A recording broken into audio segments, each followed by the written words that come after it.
Hey, we know where you guys are busy in here now and want to give you a quick hit on these markets. So we've got corn up about 4 cents. They were a dime higher earlier on. You got beans up a little more than 30 right now, and Chicago wheat trading 6 higher. It's all about weather, and with that, what kind of crop sizes are we going to look at?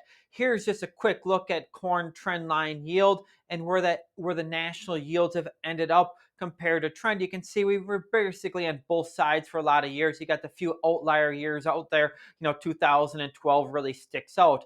Then you get over to the bean side of it. You can see it looks fairly similar, to that corn and where we are in yield. The one thing though that sticks out though to us on beans is we've had a few more years where these bean yields have really tapered off compared to trend, except for compared to over on the corn market. So taking a look at this thing on a step back, what do we think can occur on this yield? Well, the one thing that sticks out to us on soybeans in particular is that the majority of the time we're within 3% of what our final yield is. Now, if you take a step back and you get these big drawdown years, over the last 25 years, there's been 6 years where this crop has been 3 to 8% below trend, and there's actually been 2 years when it's more than an 8% reduction. So starting off this year right now, given the crop ratings, given the weather, we would say that we should probably be about 3% below trend on this crop. Now, if weather improves, we're going to get closer to trend.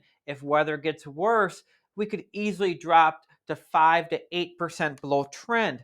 Just a quick point in here, if we're going to use a 3 to 8% below trend, that projects a 47.8 to a 50.5 national average yield compared to the current 52. That's why we think weather premium needs to be added to this market.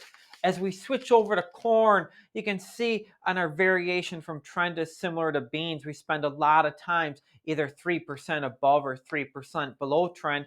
And just like beans, you've got a curve in here right now where we spend equal amount of time greater than 8% gain, or a crop less than 8%. Again, the majority of the time, though, is 3% either swing. Right now, we're using a 3% reduction on the national average corn yield. That would put a crop in the 176 level. If this drops off to as much of an 8%, that would bring this yield down to 167. Now, we're not talking about 2012, where the crop was more than 20% below trend line. But keep in mind, for every bushel we lose, that's about 85 million bushels of corn. We think some weather premium needs to be added. As we move ahead and we want to wrap up here today, this is all about weather. The current weather pattern right now is there's a little less precip than what is staying forecasted. We think a big thing to look at in here today are the charts. D's corn yesterday and today are both above the 50-day moving average. When you get to November soybeans, it's 50 days at 1245. Today's high was just shy of 1250. Right now we're sitting around 1240. If we can get above that level, what are the specs going to do? Same thing with Chicago wheat. The 40-day moving average is at 646. Walking in here, we're around 640. The day's high, 649. What are the specs going to do? Do they come in here and buy on weather? Do they buy on technical strength? What is going to go on?